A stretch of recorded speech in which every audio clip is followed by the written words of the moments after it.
Welcome, ladies and gents. I thought we'd all take a deep look at Hollywood versus history. Charlie, you ever play roulette? On occasion. Well, let me give you a word of advice. Always bet on black. Well, sometimes I get the usual clap that you're overusing the Yahtzee. Why are you calling everyone Yahtzees? You're calling him a Yahtzee, you're calling her a Yahtzee. It's always Yahtzee, Yahtzee, Yahtzee. What about Rings of Power? What about those Yahtzees? What about the Hollywood Yahtzees? Why don't you call them Yahtzees? Yahtzee, Yahtzee, Yahtzee. Sorry, but I do double check these things. When I say Nerdrotic is acting like a Nazi, it's because he is. Him and Tim Pool, that's what they're pushing. They're pushing far-right conspiracy nonsense, mixing it with a whole lots of racism, an insane amount of lying. That said, yeah, maybe I'm perhaps going after certain targets too much. So here we're going to even things out with some help from Mr. H Reviews, who, yes, is himself a bit of a Yahtzee, but when it comes to Alien and Predator and some other things, he's actually pretty solid, but yeah, he's not very trustworthy overall. I'm going to have to reluctantly agree on several points he makes. The Woman King is now, doing the rounds. Loads of people are praising it because, again, it preys on the stupidity of certain, not everyone, but certain Americans that don't know their history. So, yeah, again, they're praising it because they don't understand the history. But let's take a look, right? Gina Prince Bythewood's period film, The Woman King, opens with an incredible action on this abomination. So yeah, attention everyone. Slavery is kind of okay as long as black people do it. Alright, to be fair, he's kind of distorting what happened in the film. Now, I've only seen a big chunk of The Woman King. I didn't see the whole thing. Believe me, I don't want to see the whole thing. It was awful. The production value was good. Performances were good, but Jesus Christ, it was just an insane Nazi documentary, and it is so self-righteous and full of itself. It's really spectacularly evil. So it could be a good story, but it is insanely Yahtzee and insanely disgusting. So even though he's kind of wrong, because they do acknowledge that the kingdom is involved with the slave trade. But here's the double, triple, quadruple twist. It turns out the Viola Davis character, who does not exist. She never existed. Basically, it's kind of a composite figure. She's anti-slavery and is calling out the kingdom that it is wrong. It is wrong that Africans enslave Africans. And as far as we know, that never happened. This society, like slave trading, it did it for money. It didn't care morally about what they did.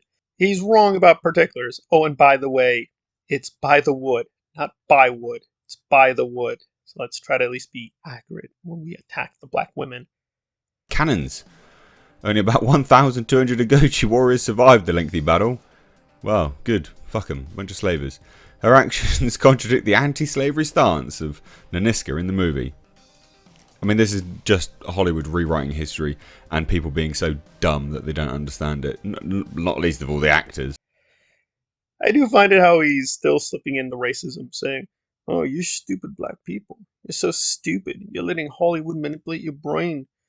You're really that dumb. You're gonna give them money. Don't you understand? It's the white people selling you slavery, and you're that stupid. You don't understand what's happening." It's nice for him to be sort of cynical, and I'm sure, yes, some black people will be this dumb to like this. I'm sure some white people will be really dumb to like this, saying, "Oh my god, it's so empowering. Now we see a black woman, and she has like a sword, and she's beating up stuff, and she's just stuff is blowing up. Oh my god, it's like Wonder Woman. Only this time, Wonder Woman isn't fighting the Nazis; she's become a Nazi. It's so like, oh my god, it's so experimental."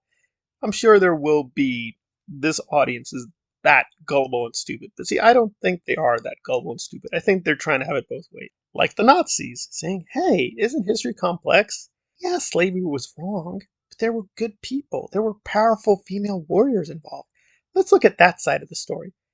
Yeah, Hitler also had powerful, strong female leaders. They ran concentration camps. They tortured people. They massacred people. I'm sure we could do a very interesting film about the glorious, strong female women who helped Hitler to power. They're still evil. Very evil. Like I said, Mr. H Reviews is acting like himself a Yahtzee. There's also insane hypocrisy being, British, racist, and white. And he is, because he's saying, that Tolkien, he wrote it for us. He wrote it for the beautiful white people. What's this black elf doing here? You don't look like British to me, mate. You definitely ain't no white man. I don't understand what you're doing in my Tolkien story. Well, J.R.R. Tolkien wrote his story. He wrote the story, not you. So you don't control the story. So let's not exclude somebody from the story that you yourself did not write. Pleb, I guess, John Boyega, who does hashtag BLM yet stars in something which, I mean, you're representing a king that was a slaver, you absolute bumhole. But, why not, I guess. I just thought you'd find this funny. I did. So, when they tried to... I mean, I'm going to love watching this film at all of the... I would reluctantly have to agree that John Boyega, I don't know. He's a talented guy, I'm sure, but he's become this weirdo Christ figure for a lot of idiots on the right and the left that somehow if he killed off Daisy Ridley and became super penis Luke Skywalker in the Disney sequel trilogy, he'd have saved the world. And yes, he is a hardcore BLM guy. It's not something we can argue about. He went public and said, I embrace the BLM. I'm black. I want to be a leader. Okay, maybe. I think that's the problem because you look at the photos. Yeah, he looks good. He looks handsome, strong, courageous.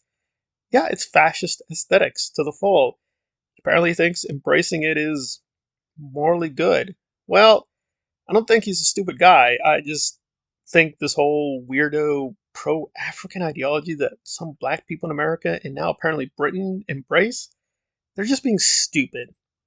And beyond just being historically dumb and ignorant about the real history of Africa, it's the moral evil that is astonishing. Because let's be honest, if this was anyone else than a black African, if this was like Adolf Hitler, and we were looking at, let's look at the positive side of Adolf Hitler. Let's look at it from his perspective. Let's look at how the good side of Nazism. I think most people would say, why would we do that? Why would we do that at all? But I guess when fascism is done with black people, it's good. It's not good. Black Panther was not that good. It was a terrible story. It's insanely dumb. But at least that was just stupid, dumb action nonsense. This is potentially lethal and really disturbing and disgusting on so many levels. However, being fair, it does actually look like a good movie. From what I saw, it's a solid production. It's not Hollywood versus history. This is a very small production. It's very modest. They did a good job for what they did, but it's still insanely stupid and evil on so many levels. But these are intelligent people, but what they're up to is, it is what it is. It's Yahtzee. It's Yahtzeeism, but it's black people doing the Yahtzee. But black Yahtzee turns out to be as evil and stupid and racist and ridiculously in its own conspiracy theories as the white version. So, totally destroy themselves morally. For what? I don't know. Their weirdo black superhero story starring Hitler, played by John Boyega, I guess. Minus some of his own racism, Mr. H Reviews is unfortunately correct. This is a horror show that is indescribably crazy and just ugly and hopefully will go away. But I'm sure it will come back to haunt us soon enough in the near future.